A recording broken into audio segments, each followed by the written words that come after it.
o'clock.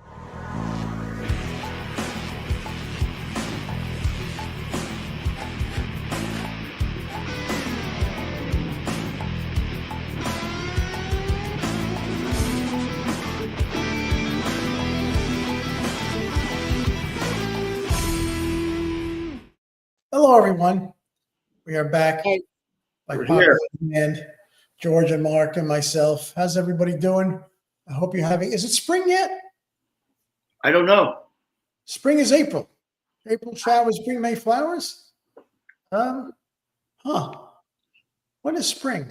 Anyone? Anyway, hey, before we start, I have to show you this T-shirt. Beautiful. Trump doesn't smoke, but this guy, I know his name is Todd. He's got this lounge in La Quinta called Hideaway, Hyde away, right? Hideaway. And he just sent me this really cool T-shirt. And he also sent me this. It's a cigar holder for when you go golfing. So there's a magnet, and you slap it on the uprights of your golf cart, and you can either put the cigar in that way or that way. Right? That's very cool. It's on cigarbaby.com. Anyway, thanks, Todd. You know, we should mention, a couple of people say we shouldn't smoke cigars. They're not good for you, but not obviously there are things that are not the best in the world, but of everything you can do, you don't inhale cigars. And they've done studies. And did you get that thing that a friend of ours sent us where the doctor said that actually people who just smoke cigars, not cigarettes, you don't inhale, actually because of the relaxation can actually make you, less depressed and make you live longer. And they said they figured out it can add 4 years to your life if you don't. And of course I want to believe that. But anyway. Is that why you smoke 10 cigars a day? No, if you do a couple of cigars a day and you puff on them, you don't inhale, and you let it go outside. You don't sit in a room with it. It is the least harmful of compared to, and people who smoke pot. They think there's nothing wrong. They're inhaling it into their lungs. They have the same diseases as cigarettes, lung cancer. Yeah. So anyway, but we are conscious of that. So I just wanted to say. Hey, so in the news we were talking earlier about Wink Martindale passed away. Sure. Wait, who's High George, my fifth cousin? That's I believe, a friend of mine who's kind of my cousin from Ohio. Okay. I'm trying to, when your grandparents are alive, they can tell you exactly how you're related. Like second cousin, third.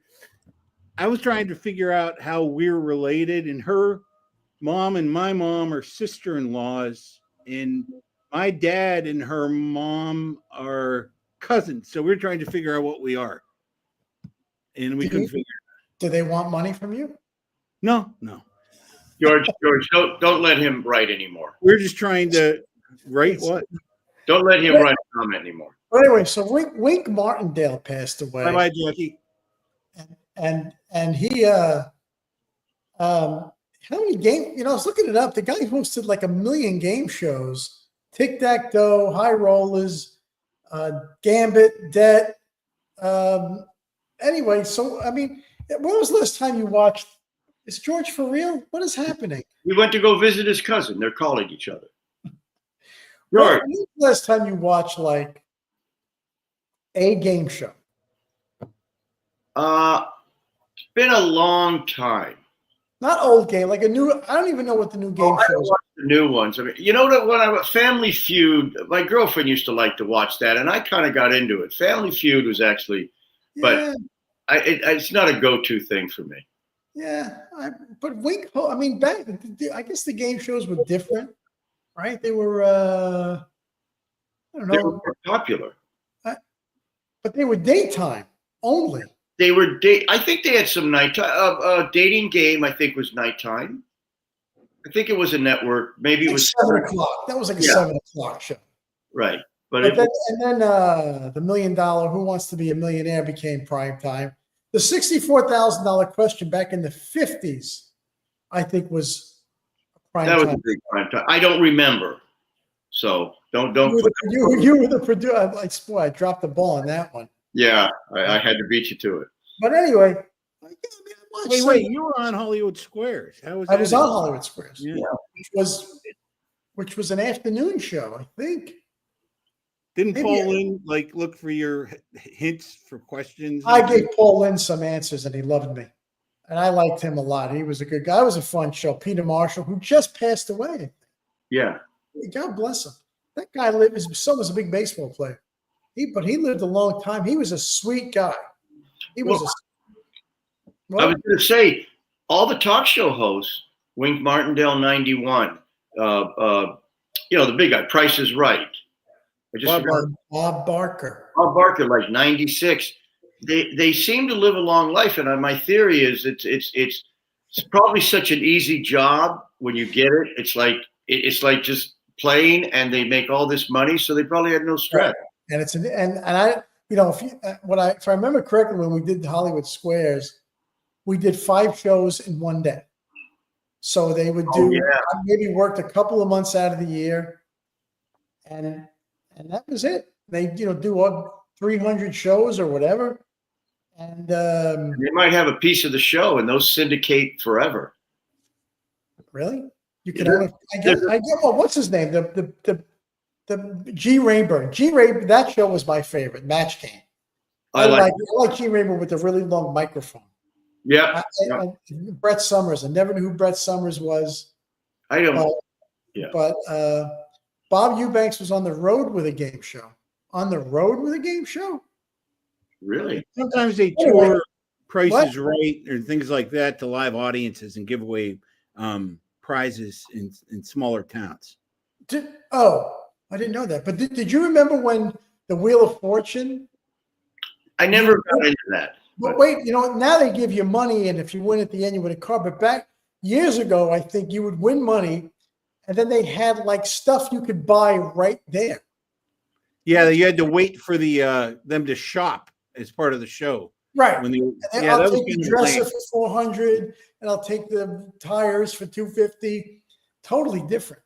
But I like that. I kind of like that. That's like Concentration was a good game. Yeah, there were a lot of them. So Charles Nelson Riley was the best. Charles Nelson Riley was on Charles in Charge. Really? He played like a divine mystic. And I played poker with him, I think once or twice. The greatest guy ever. He was in the Ghost in Mrs. New York? Yes, he was. I met him one time. Nice man. He was a nut, but he knew he was a nut, and he was the funniest guy, and he just loved life. He worked forever. He was such a sweet guy. I really enjoyed him, and Paul Lynde was a great guy. But anyway, so of the subject, George, did someone say Charles and George? Yes. George had a question for the crowd. Go, George. What I'm wondering about is if you're friends your whole life with a couple, a husband and a wife, and say the husband dies, is it ever okay for you to date his wife? And my take on this was loyalty to the grave. Absolutely not. But my mentality on after I got divorced, my mentality changed on things. And I think if your friend's wife, after he passes away, needs company, wants to talk to somebody, have a drink, maybe you got to dinner, or she has questions that maybe if you're an expertise, an attorney in business, you can help her with. And if it grows into more than that, I don't see anything wrong with it, because your friend, they're not divorced. He's passed away, and maybe she's lonely and she trusts you. So I actually think it's okay, but I feel bad saying that because I was very hardcore of absolutely not. And now I'm like, who cares? Yes. So you mean you take advantage of her at her lowest moment, is what you're saying? Well, that's the way you would put it, but wait, George, I didn't even bring it up. But the key phrase is loyalty to the grave. Right. And then at the grave, the loyalty stops. It's basically, yeah, but what if it's me to the grave? Maybe that phrase is not him to the Well, let grave. me ask you, George, would it bother you if you passed away and we? No, if I'm dead. What? I'm dead. Well, I don't know. You could come back and haunt us. Well, I don't Well, think. being I alive think would you have it better bother, things to do with heaven than come back and worry about who your wife's dating. but would it bother you if you died and your wife dated your best friend? If it made her happy, probably not. I don't think so, because I think I have a limited human perception of that now, and I don't think that you're dead. I mean, I don't feel like I'm going to be milling around the earth and spying on people, but I feel like, and I guess my point is, if I got divorced, then what claim do I have if she doesn't want me live? Why would she want me when I'm dead? Why would she? The other thought, There's a certain amount of familiarity with you. if you really liked your friend and your friend liked you, and he thought you were a great guy, wouldn't he rather your wife be with him than some stranger that she meets in a bar that could be a complete asshole? Well, you're right, but I was just trying to start with like I've been thinking about this, and it was like, what? You're not feeling well, George? I'm sorry? You're not feeling well? Why have you been thinking about it? I feel fine. Okay. Are you giving us permission? Well, So Scott is married. I know. I'm saying. So you know somebody who's passed away, and you want, and do you want to date the ex-wife, or does she want to date, or date being the word I'm using in a very broad sense? Do you is she interested in you, or are you interested in her? Well, it's not really a real life scenario. I was just Why the hell are you bringing up the question, George? Who gives a shit? Oh my God. Well, let's say you mutually fall. I'll speak for George. Let's say you mutually fall for each other. It could be that situation, but it's not there yet. Oh, okay. So it's a real thing. Yes. I am. Okay, but it's potentially a real thing. That's a better way of putting it. Okay. How was like this guy really friendly? Were you really friendly with both of them? Yes. I'm not looking for you to rationalize or justify whatever. I just want to see what your off the top of the take is. How long have you known him? 10 years plus. A long time. How many years? 15 at least. 20 probably. Yeah. Wait, they have children? Grown. Yes. How many? 2. Did you know them when they were young? Yes. I mean, when you knew them, were they young? The kids? Yeah. Yeah. Like 12, 13? Younger. Yeah. Younger. Yeah. So how would you be uncomfortable with them?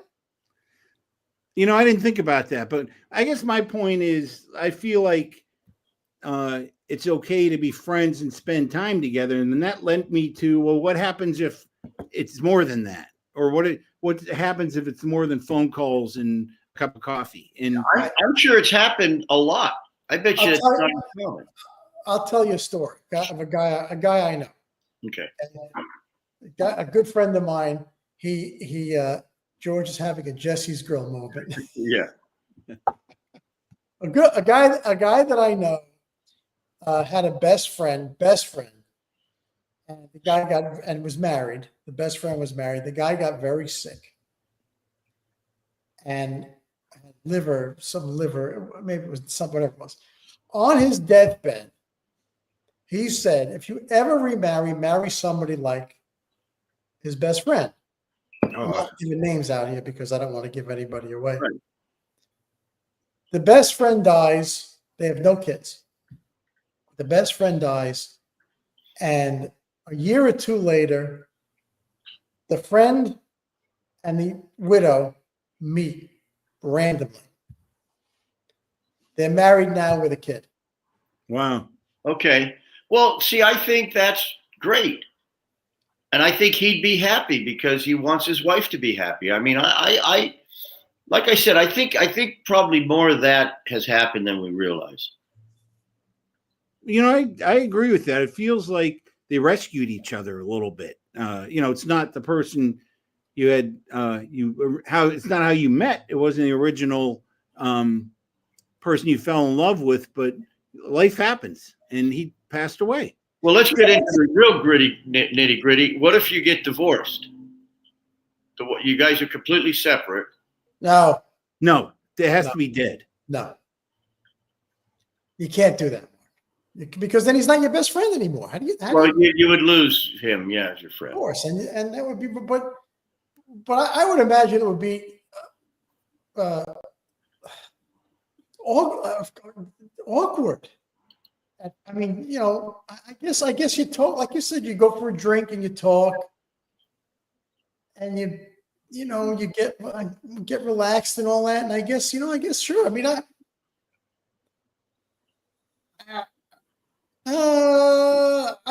guess you know what? Whatever makes you happy. How about that? If you're both happy and the kids are happy, then I guess it's okay. That's the way I feel. Again, I think once you move on from this life, I think you understand everything. And I think I don't think you have anger or hatred. I think you're in such peace and going to the next level that I think you'd be happy that your wife is happy. Right. Yeah. Wait a minute. Is that true? Did Humphrey Bogart tell Lauren Bacall to marry Frank Sinatra? I don't know, but maybe. Those showbiz people, they're weird. That would be, wow. That would be very strange. Wait, what's this? Very liberal. It's a very liberal thing. Dead friend's wife is off limits, dude. Sal Pacino. You do? I knew Sal Pacino. It's Al's dad. Is that Al's dad? He's from Rumbles up in probably Canada. So. Oh, really? Yeah. Anyway, so I guess that's I mean you got to do it. I don't know, man. The older I get, the less I know. I agree with you. Yeah, you know what? Things the way you thought in your 20s, completely change. Yeah, I mean, I just don't know anymore. It just seems like everything is taboo and everything is not taboo, and it just seems kind of.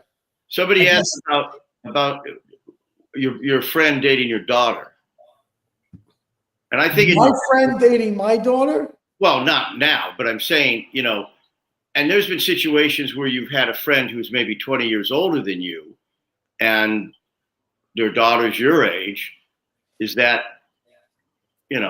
Wait, what? I'm saying you let's say you met a guy and he was 20 years older than you, a mentor or something you work 20 years older than me? No, than you. One. Yeah. And then his daughter was your age. And then, at some point, right, you marry your best friend's daughter, as long as he was your best friend and he was much older than you and his daughter. Bizarre. That's no. bizarre. I mean, you meet people and they say, "Hey, I want you to meet my daughter. You'd make a great couple." I'm saying that's probably more common. My best friend's daughter? Well, when I say best friends, I mean it depends. Again, I couldn't do that. It has to be an age difference between you and your friend. I could not do that. There is no way. That seems very strange. Are these like little fantasies of yours, Mark, that you've constantly? No. That you've concocted? No, I know situations where things have come up where haven't you ever met a guy and he goes, "Hey, you should meet my daughter. She'd love you." How about then go the other way? What? How about if somebody dated your mother? Wow.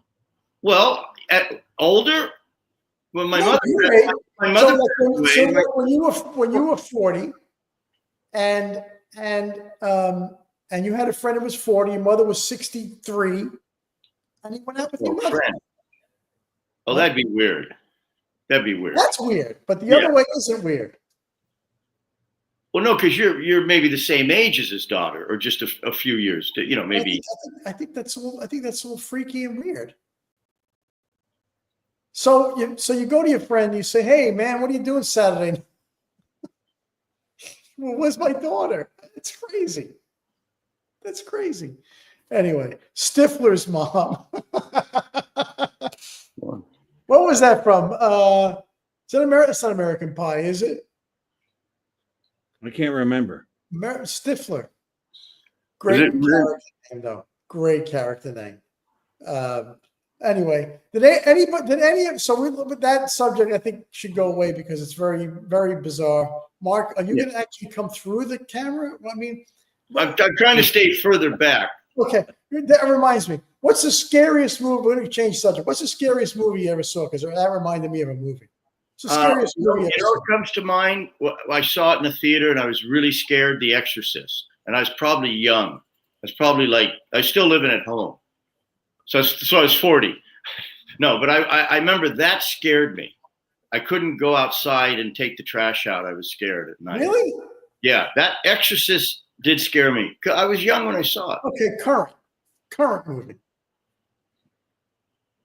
Scare?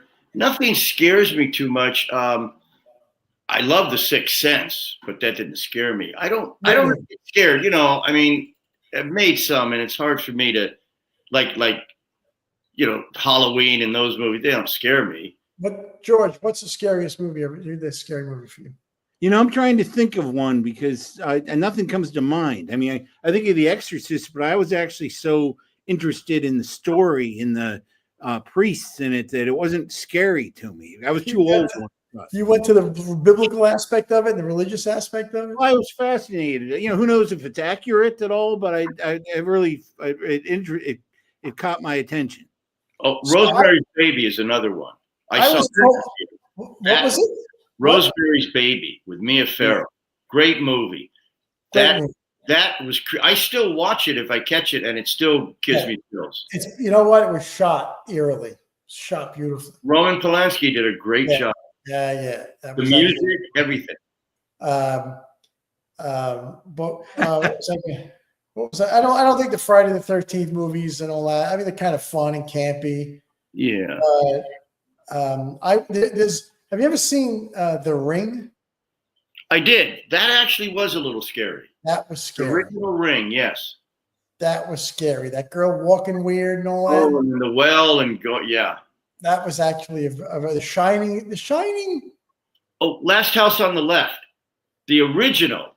Oh, I don't remember that. Horrific, and it was X-rated. It had trouble getting in the theaters. I have to see it now. You should. I have a DVD of it.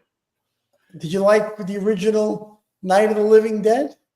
No, it was early '60s, so I never really saw it till it came on TV. I thought it was hokey. Hang on. Somebody said The Changeling. So I don't know if you've ever seen that movie with Angelina Jolie. No, The Changeling is from I think I'm going to say it's from the 70s, maybe early 80s. Maybe, but I think George C. Scott was in it. Oh, I don't recall that one. Oh man! I hope this is the movie that guy just mentioned. You know what? Talk amongst yourselves for a minute. I have to find this movie. Okay. The Changeling movie. Let's see. Cast. George C. Scott. Yeah. I don't remember that. 1980. So there's one moment in the movie where George C. Scott walks in the house and a voice says, "Get out." Oh, that's scary. I was like, man, I almost ran out of the theater. It was, and there was something else. Mark, you'll appreciate this because you did horror. There's a scene where there's a piano. I hope it's the right one. I'm not conflating this movie. Whoever said Changeling, correct me on this. There's a scene in the movie where somebody's playing the piano. George, you like piano? Mm-hmm. Sis is a crazy movie. That's where Dirk Benedict gets turned into a snake. But he's playing the piano, and he gets up from the piano, walks away, and one key goes, bing. Wow. You go. Anyway, it was very creepy. Very creepy. Okay. what other creepy movies? House of Wax. You ever see the new House of Wax? I saw the original. The new one, not the House of Wax. So they go to a town, and the whole town, if a guy is waxing people alive. Whatever. No, Anyway. that could be. What did you say, George? The Exorcist? I liked watching The Exorcist. I'm trying to. There was a movie I saw where they took when I was a kid that scared me because they took the phone off the hook and it still started ringing. And I remember as a kid that freaked me out. I know everybody's done that, but I did it. What? She breaks the phone up and look, I kept ringing. Don't pick up the phone or something like that? Oh no, the one about he's in the house. It was the babysitter. Yeah. That's it, isn't it? And the police traced it and says it's coming from the house. I just got chills thinking of it. Yeah. See, that was scary. The Omen was scary. Omen was scary. Omen was scary. Oh, Omen was very scary. I mean, let me ask you, Mark. Let me ask you this. So, would you say that the direction of a horror movie is just as important as the story? I would say yes, comparatively to other movies. Yeah, you can really screw it up if you don't do it justice. Whereas it's not, and the script is everything in every movie, in my opinion. But the director, particularly in a horror movie, to really be scary, that's shooting and cutting, editing. Yeah, I think the director can make or break that.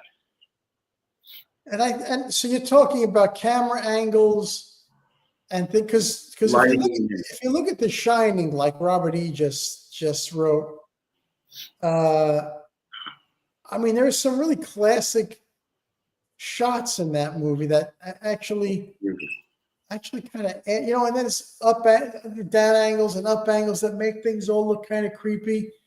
But and also, how long you stay on a scene. It's very much editing in a horror movie, a scary movie, I should say. And what else? What's the big thing? Honestly, I think it's not seeing the monster. There's something big in a movie that's a scary movie that always makes it scary. Music? Music. Yeah. Effects. Sure. Music and effects. Music is key. Yeah. And yeah. You think of Jaws. Halloween.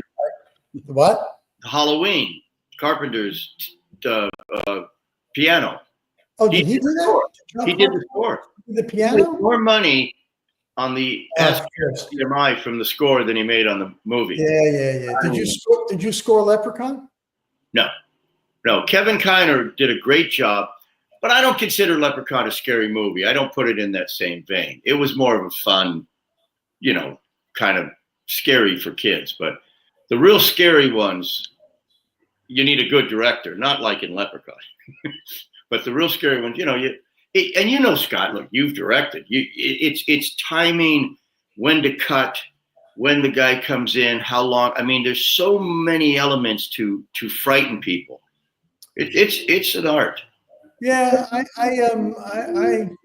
more than a drama. What? A drama, if it's a great script, great actors, if the director just gets your master and your coverage, Yeah, you make a good movie.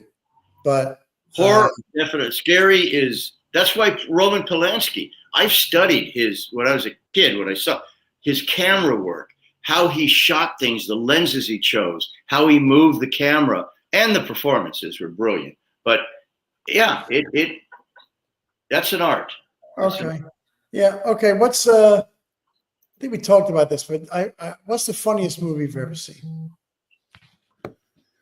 Galaxy Quest. I love it. I'm gonna put that as one of my top. It didn't make a lot of. Wasn't a hit when it first came out, but now it's a cult classic. I will watch that. If I turn on the TV and it's on, I will stop what I'm doing and watch it. Yeah, it's great. It was brilliant, and you really had to get it. And we know some people that did not get it and didn't like it. And Paul didn't like it. I'm not to say his name, but sure. Paul, whose birthday is Most today, Paul is. didn't like it. Where does he live again? In Calabasas? Airplane's funny. It was more than funny. It was so Gal- clever. Galaxy Quest. Great. It was Great. Great movie. And I got to tell you, the funny of the movie that I probably laughed the loudest. I went by myself to a theater and I watched Team America. Oh yeah. I literally was out of my seat on the floor laughing. I could not control myself. I'll tell you what the scene is, and I don't even know why this is when he vomits. Yeah, you love that. And he just kept vomiting. And it was on for like 2 minutes of vomiting. And I couldn't, it was Trey Stone and Trey Park, whatever they are. Matt and Trey, unbelievably funny movie. The puppets, holy crap. I think it was because it was puppets. It was so outlandish that it was hysterical. Oh, yeah. That's fantastic. Airplane was great. A lot of funny movies. Airplane 2, not so much. I know Robert Hayes. A good guy. He played Stryker. Yeah. When he was dripping sweat. That was the funniest part of the movie. Great movie. Great. What Zucker? Was that the airplane. Didn't they do the airplane movies? Oh, hey, speaking of movies, now I'm sorry, we're gonna jump. This is how we talk. Did you hear that the director of Home Alone 2 is thinking of cutting Trump out of the movie? Originally or now? Now. Is that Columbus? Christopher Columbus? Yeah. That's too bad. That's insane. It really is. That is a derangement. You shot the movie. Trump was fine. Why would you cut him out? He didn't. These people are crazy. I don't get why he would leave. It's again they won't leave this guy alone. It's so crazy. Yeah.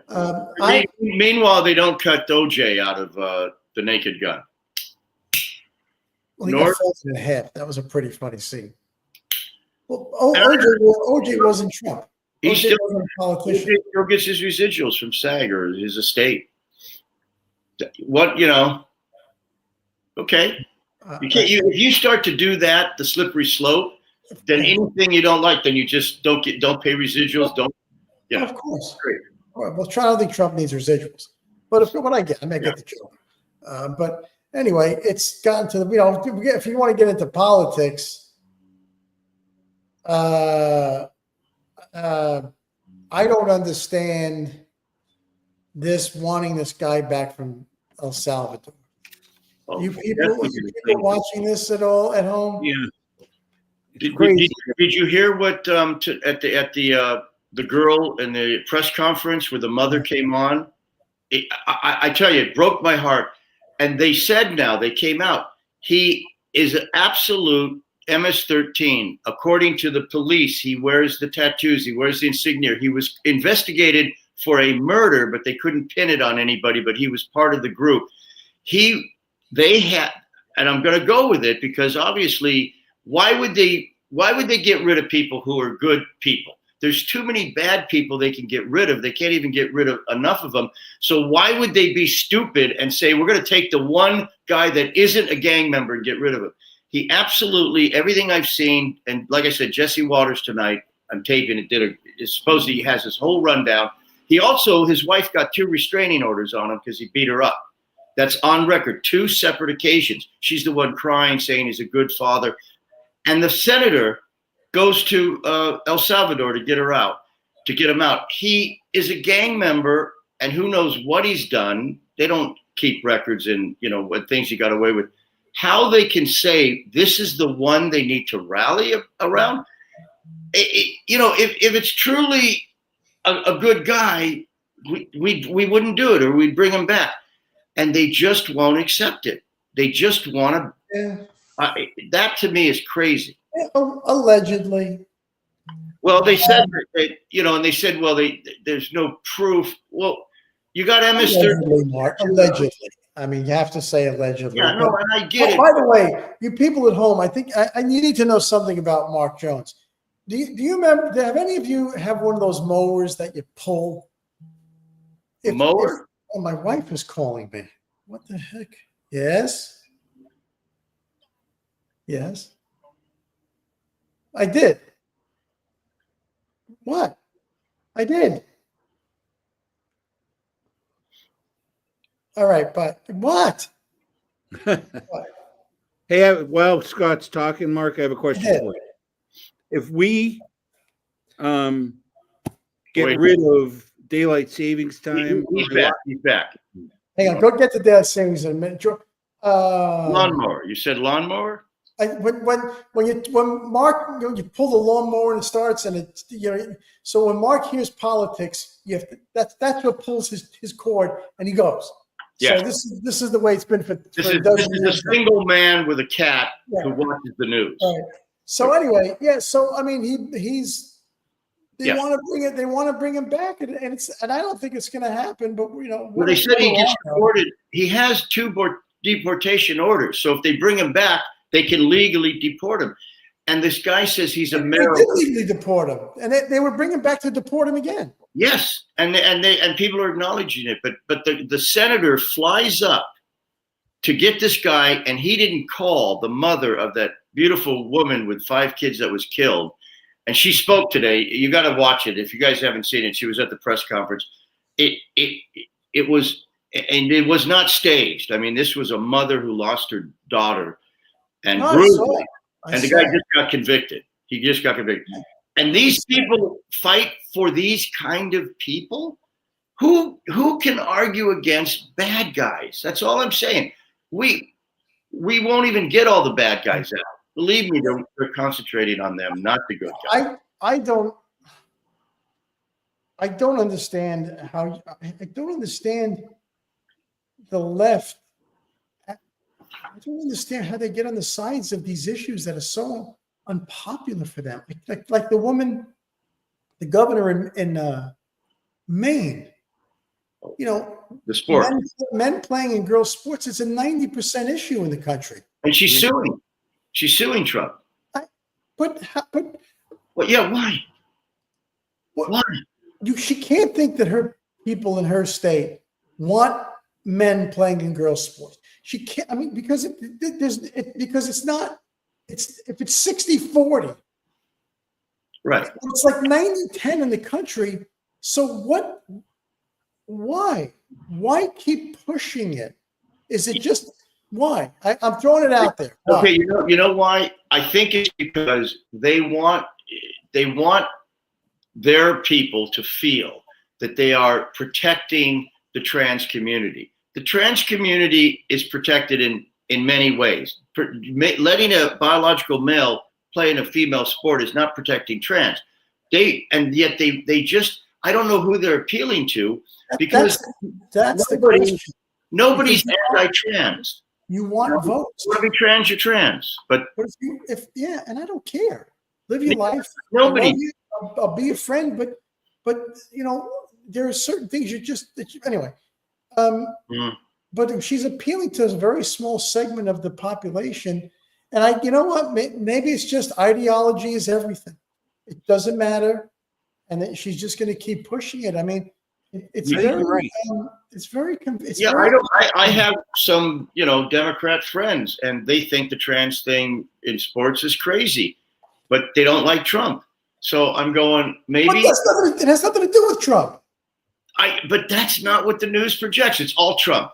Trump has now destroyed trans. He's going to put them in jail. I watched The View. They actually think that gays and trans can be rounded up and put into prison. I know. It's all just it's insane, but yet then they get applause. Yeah. I don't understand people's not looking at the truth. I mean, when did George leave? I'm trying to keep up with the comments. Yeah, George has got 2 jobs to do. We got to be nice to George. Not that. And then if the other thing is, I think about like the country that you know, if you say, and this is not, please, this is not a race thing. This is a crime thing. If you go back 60, 70 years ago, everybody was safe. Everybody walked around. Everybody was kind of, left your house, you go for a walk at night. And over the years, it's gotten, the crime has gotten so bad. And all this illegal immigration and all this other stuff has gotten so bad that we've taken it as being normal now. So if we were zero at zero, say we were at 1 60 years ago, and now we're at 10 in terms of crime and bullshit and horrible stuff. Trump's trying to get it back to like 8. It's beating the crap out of the guy. He just wants to have law and order and safety. And it's and I think I would say 90% of Americans want that. Because if you look, his approval rating is like 54%. And I think people have caught on, and look, it could be Trump, could be anybody. I think people have caught on that it's all bullshit. Well, and when they say he's 54%, you gotta understand that a lot of the lower ends are because of the lies they say. I mean, they actually will say, like, Trump wants to take away Social Security. He's not touching Social Security. But enough people hear that and they don't see and then they go, well, I don't like a guy who wants to take my mother's Social Security away or my grandmother's Social. So that's part. So if he's at 54, maybe he's at 60. If people actually knew the truth. Yeah, no, I get it. I mean, I see the world, we see the world, not on everything in one way. They see the world in another way, and that's fine. But I think I'm right. They think they're right. But I don't wake up every day thinking, thinking I'm a conservative and I have to do this, this, and this. I just go and don't do that. Do what I have to do. It seems like a lot of liberal people just get up and they want to change stuff, and here's what bothers me. So I got this book, right? It's called Fight. Have you heard about it? Sam. What? Fight? It's called Fight. It's about the election. It's about Biden, Harris, and Trump. And I'm reading this book. And so it's I guess, a chronological. Obviously chronological. It's just a layout of what had happened and with the people involved, and just all the inside information.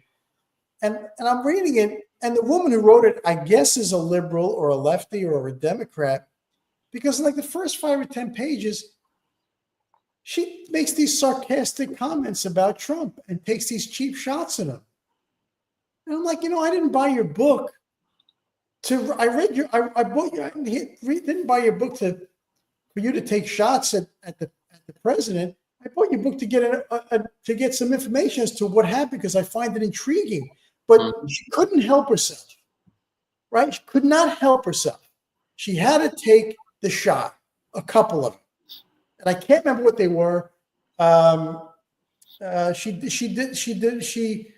demeans him, and it wasn't necessary. You know what I mean? So it's a constant bashing, and this goes on now until we die. You know that. Any Republican that ever wins again, it goes on like this, because if St. Christopher comes down, he's the devil and he's a Trumper and all that crap, because it doesn't end. Right. It's interesting. What you're saying is we if things got better by the left, whoever, we would love it. If things get better and it's done by a conservative, they hate it, even if it's better for them. And that's what I've noticed. I don't care who, you need consequences. So if people get captured, they need to spend time in jail for horrific crimes, not get out in 7 years. And if it came from the left, I would cheer that person. If it comes from the right, they hate it. Even if it's something they believe in. Their kids are out there in the streets, they can get robbed. They will still be anti-law enforcement if the right is pro-law enforcement. I agree. I just fight for the right things to make civilization good for everybody. Yeah, I agree. I think it's a agenda that's so ingrained in their ideology that they sacrifice their own safety for their ideology. That's the part that I can't understand. And I don't get it either. Is sacrificing your own security. They won't build new prisons. Okay, build really nice prisons. Give them color TVs, big screens. But they go, there's not enough prisons, so we have to let the guys out. But you talk about building a prison, and they go, oh, you're a Nazi. And I'm going, no, we need more prisons. Unfortunately, we have more crime. And people will, with the right punishment, they will behave. Or you take them out of society so they don't kill children. And yet they won't do that.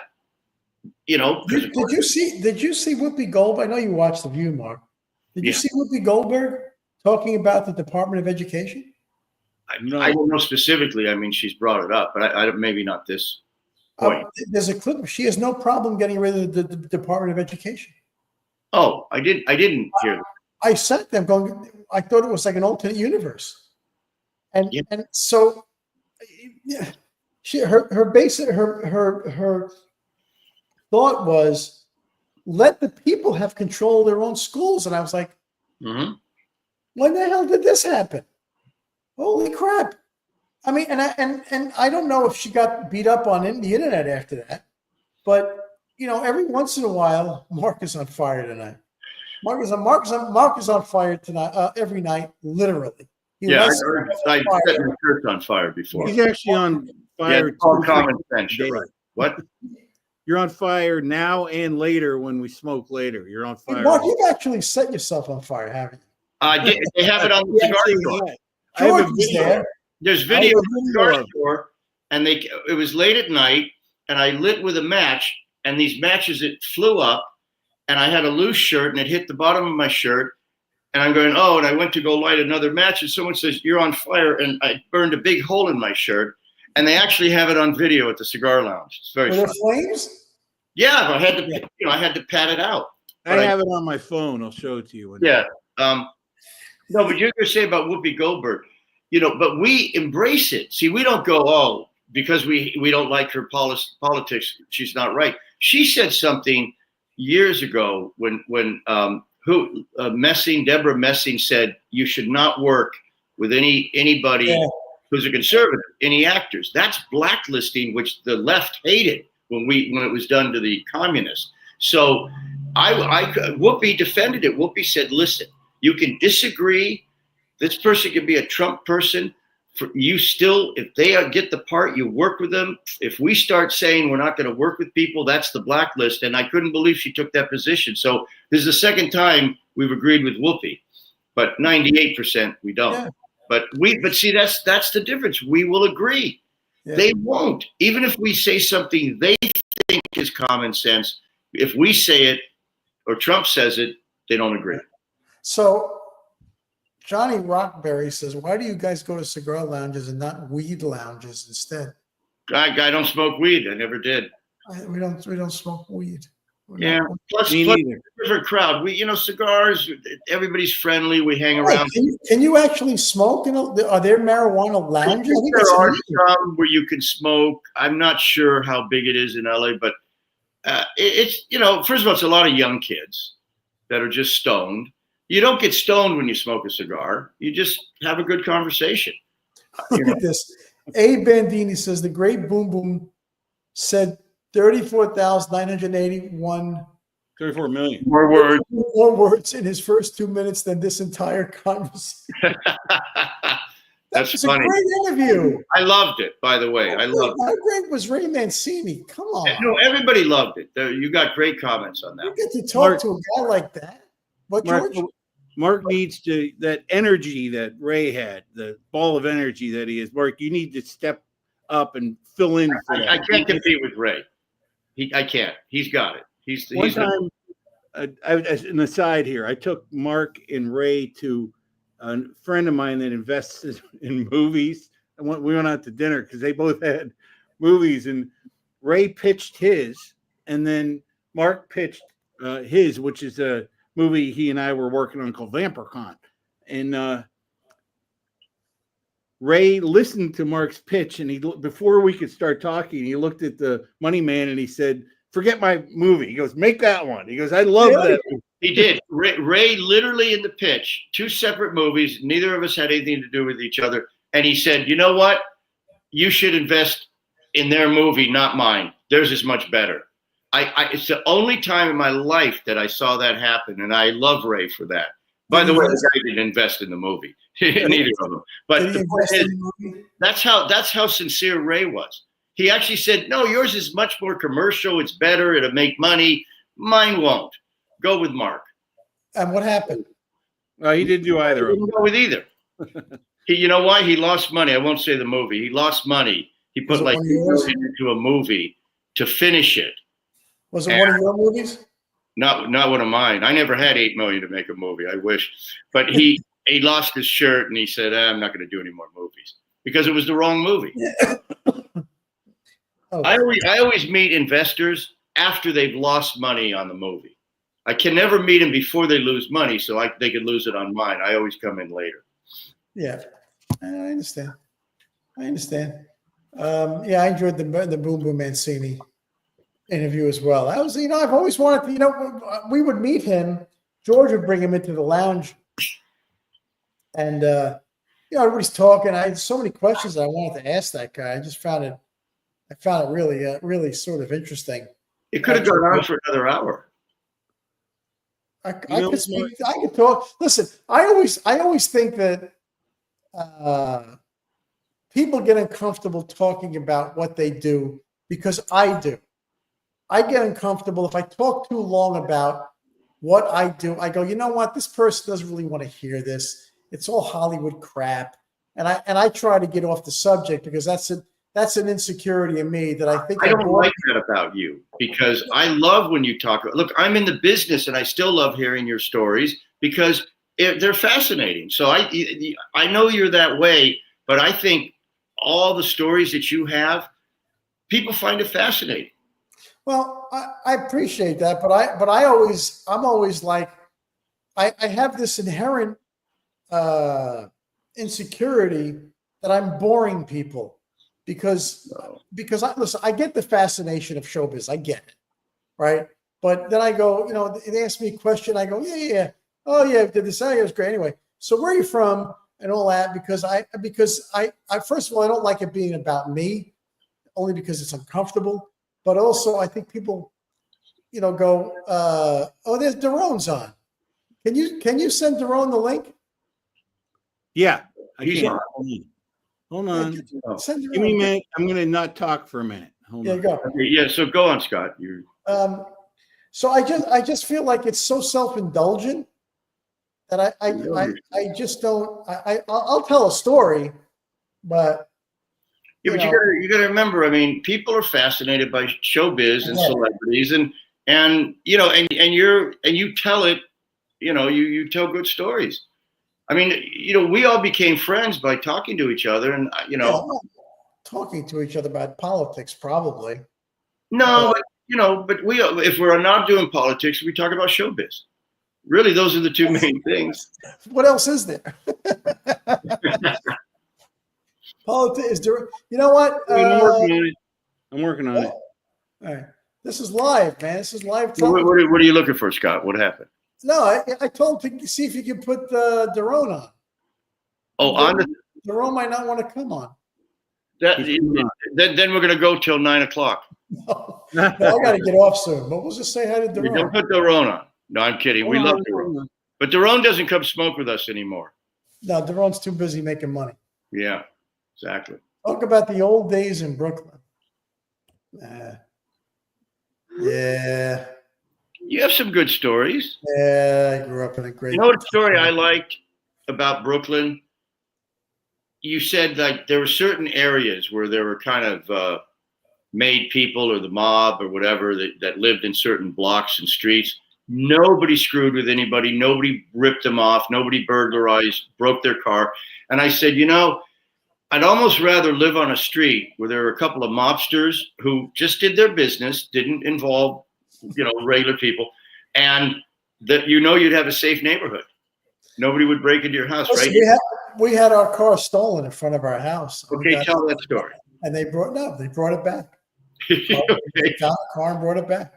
I'm Yeah. sure they beat the crap out of the guys that stole it. Well, Vegas, before it got commercial, when the mob ran it, nobody got robbed. Nobody got ripped off. Nobody stole wallets because the mob would destroy you. And it was the safest place to be in the 50s, 60s, and 70s. Yeah, true, but they were burying people in the deserts. So, No, but they were burying their own.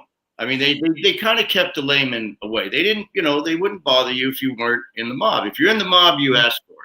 But Bensonhurst was all mobbed up as Dennis Serio. Yeah. I lived in Bay Ridge. Bensonhurst was down further from where I was. Hey, you guys didn't watch the Masters, did you? You're not golfers. You didn't watch the Masters. we didn't. No. Hold on, Daron. I got Daron. I'm trying to bring him on. Hold on.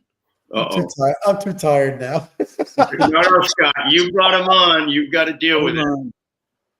Oh, Daron. Daron. What's up? You don't get a last name, Daron. Come on. No, he's hiding. You Speak guys up. are cracking me up over here. Daron, tell everybody how we all became friends. Do they know who you are? Yeah, we met in the men's room, and then It's PG. It's PG. No, so Daron, well, so listen, go. I got to tell you, I see here there's a few hundred people on here. That's great, but on Facebook it shows there's like 5 people. Why is that? Can it Because it's only show more? It's only just my. George's. This is going to start going live on Facebook. This is going to go live on Facebook soon too. Yeah, because it kind of you gotta make it show more over there. I get it. We're going to do that. How you guys doing? It's all being worked on. It's all being worked on. But No, Daron, how did we meet you? How did we become friends? From me. Right, because he lived in your area or your what's it You called? didn't go into the lounge before me. Before You brought I him. did. You went into XO. I actually went into that old spot that turned into like a nail salon. Yeah, Yeah, XO. the first one. Yeah. Anyways, that's I met not a great Daron, story. I'm glad we brought you on, Daron. Yeah. Yes, so it's a riveting story, Mark. No, We're waiting on you. Cigar I'm trying to water you so you grow.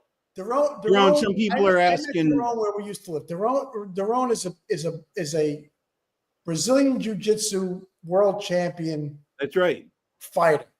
And Yeah, my hair's kind of messed up. I trained in it, and you can't have good hair after training. So I would see.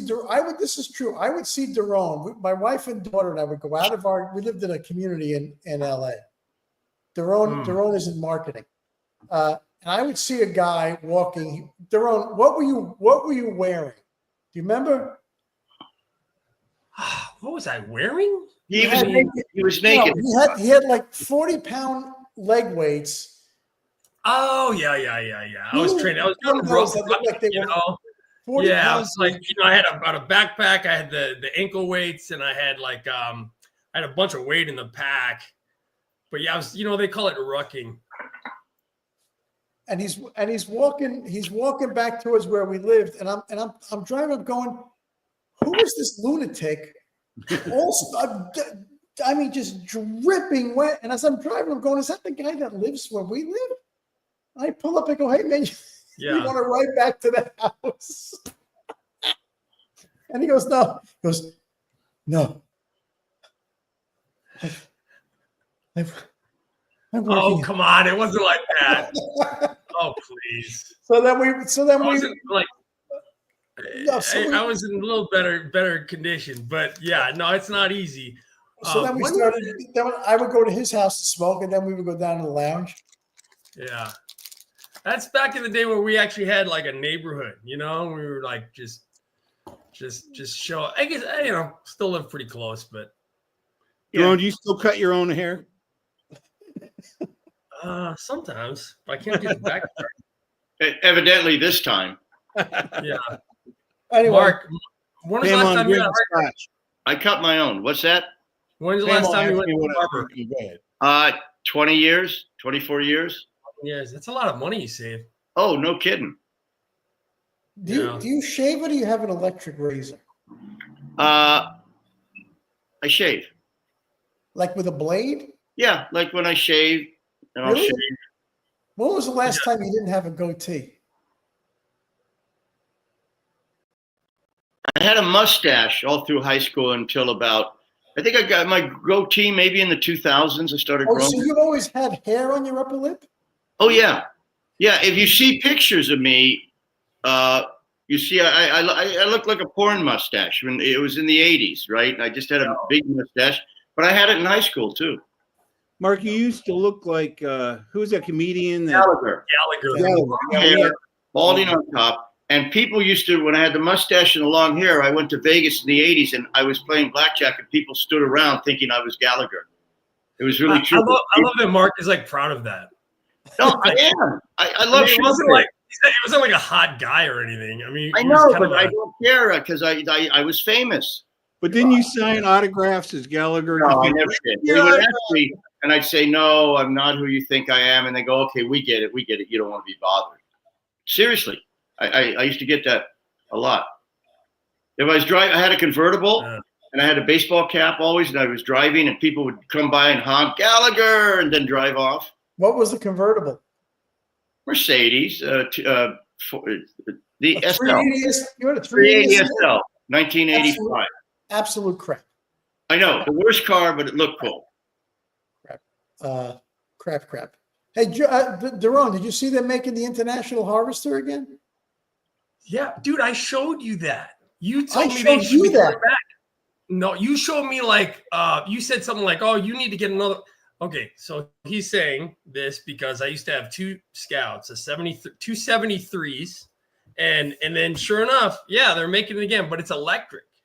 It looks pretty good. I mean, looks pretty good. But yeah, I mean, dude, do you see how much a 73 Scout goes for today?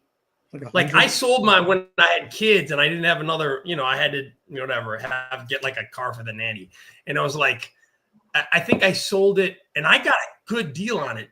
I mean, I sold it to someone for like $6,800 and I had used it for 8 years every day, bought it for 2.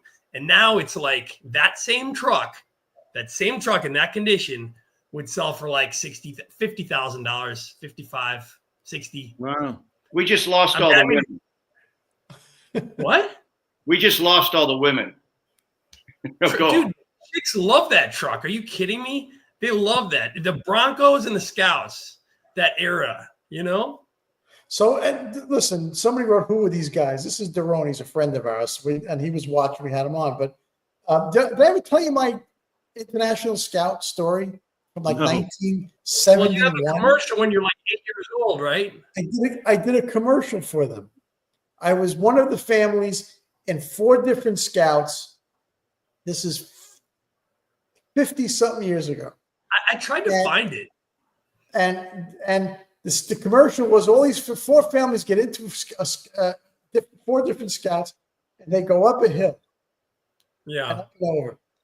Not one of them made it. 3 of them overheated, and they had to pull them with a rope over the mountain to get. I swear to God. To God. Really? What? Because they use those today. They go off roading, and you go.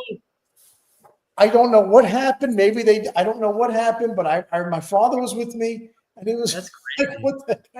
What kind of cars are these? But I love them. I think they're awesome. I had a bunch of Broncos. Yeah, the Broncos. There's either Bronco people or Scout people, I like this. The new Scouts only electric? I don't know. I just took a glance at it. Yeah, I think so. I'm not sure. But it looks good. I don't know. All right. Because Mark had maybe one of the, in my opinion, the most feminine car. God. The PT Cruiser. The PT First of all, it was Cruiser. a convertible, and it wasn't my car. I bought it for my girlfriend. Her name, you know her. Yeah, I bought it for her. I went down. She loved it. She wanted a convertible. It was a PT Cruiser. I like Chryslers. It wasn't that expensive. And that's why she left you, though, when you gave her that car. She said, "Come on." no. What happened is she left, and then it was the car. It's a whole long story. Anyways, I kept the car. She wanted me to keep. She moved on to another guy with a better one. But so I would drive it because I had two cars. I had my regular car, the Hummer, and then I had the PT Cruiser. So I would drive the PT Cruiser with the convertible, and that was fun. And I used to drive by the cigar store, and a couple of guys would be out front.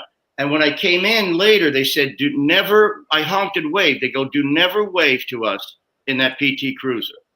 We will not wave back.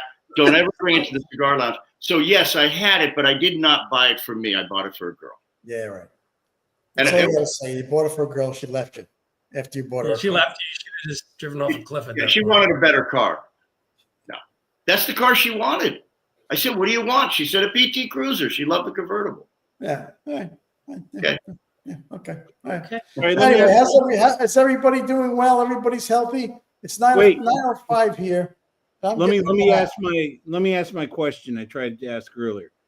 If we lock the clocks and don't watch standard daylight savings time anymore, we don't do that if that goes through, are we just going to be able to say 9 o'clock Eastern, 6 o'clock Pacific? I mean, do we drop the daylight time or standard time? Is it going to be that simple when we? No, you still are going to be 3 hours apart. It's still going to be 3 hours apart. The clock changed. Yeah, I know that. I'm not talking about time zone. I'm talking about daylight and standard. Can we lose daylight and standard if this?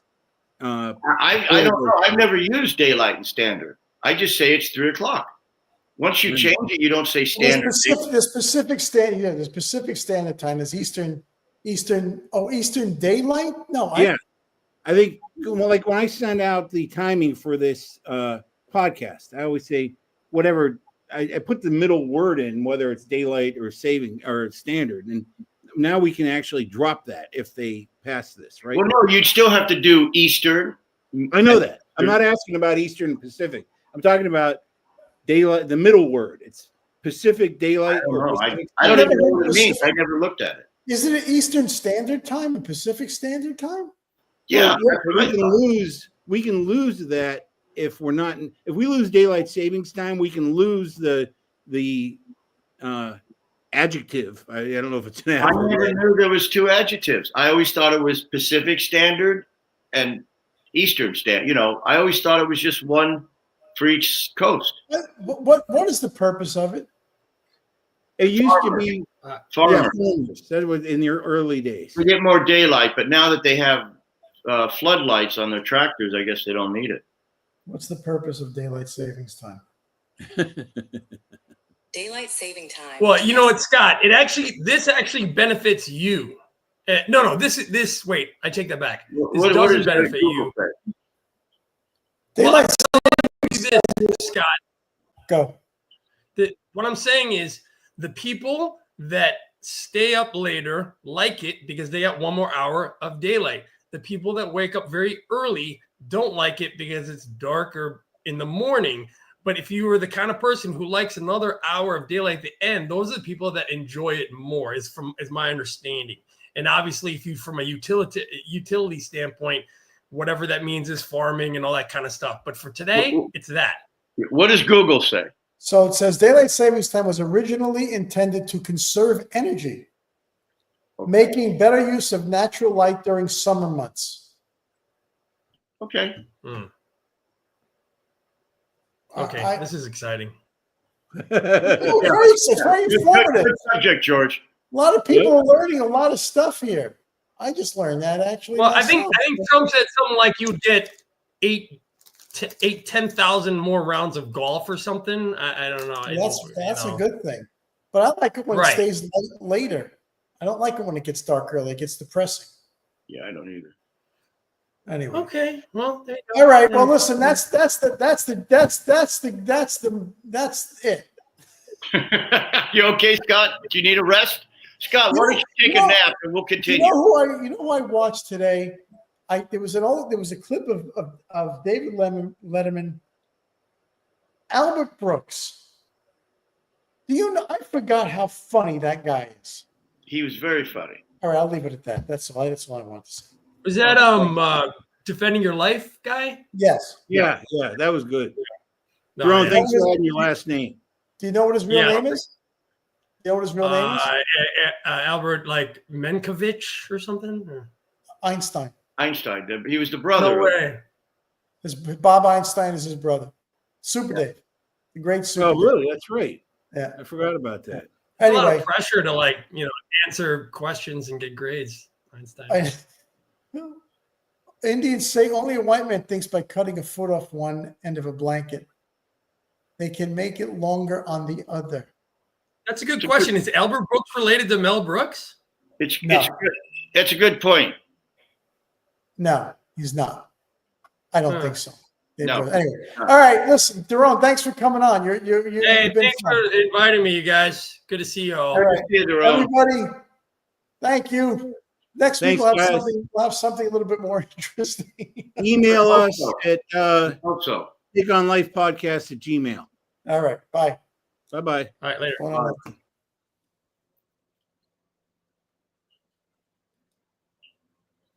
What is going on here? we're still on, I bet. I know. You see it, my nose with the